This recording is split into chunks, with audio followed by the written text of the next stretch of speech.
بلخ کې سږکال د انګورو په حاصلاتو کې کموالی راغلی دی. بلخ ولایت کې بڼوالان سږکال د خپلو انګورو له حاصلاتو ناخوښ دي او په خبره چې د تیرو کلونو په پرتله د انګورو په حاصلاتو کې 80 سلنه کموالی راغلی دی.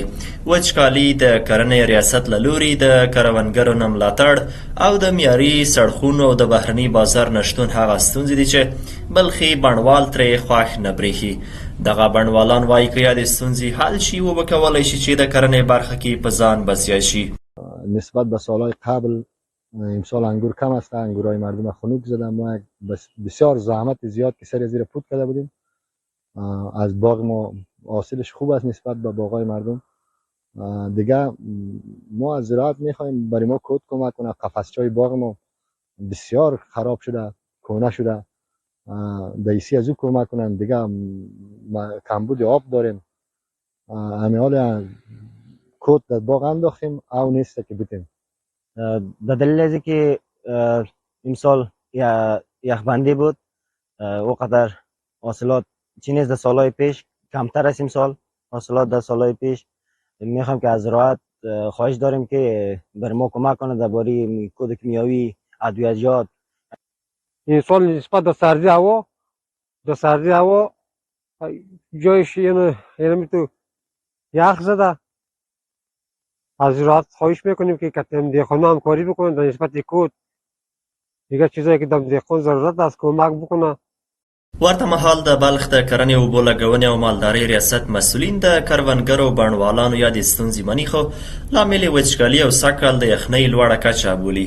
وایي راتلونکو کې ورته هره برخه کې پر پلانونو کار شوی چې ژر به پلی شي.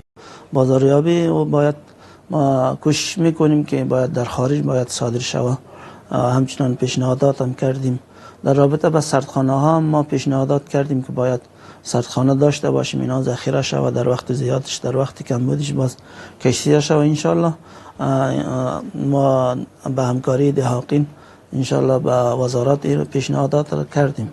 انشالله بزرگا هم به خاطر حل مشکلات دهاقین کوشش میکنند. اندازه انگور در حدود 60 الی 80% از بین بردن.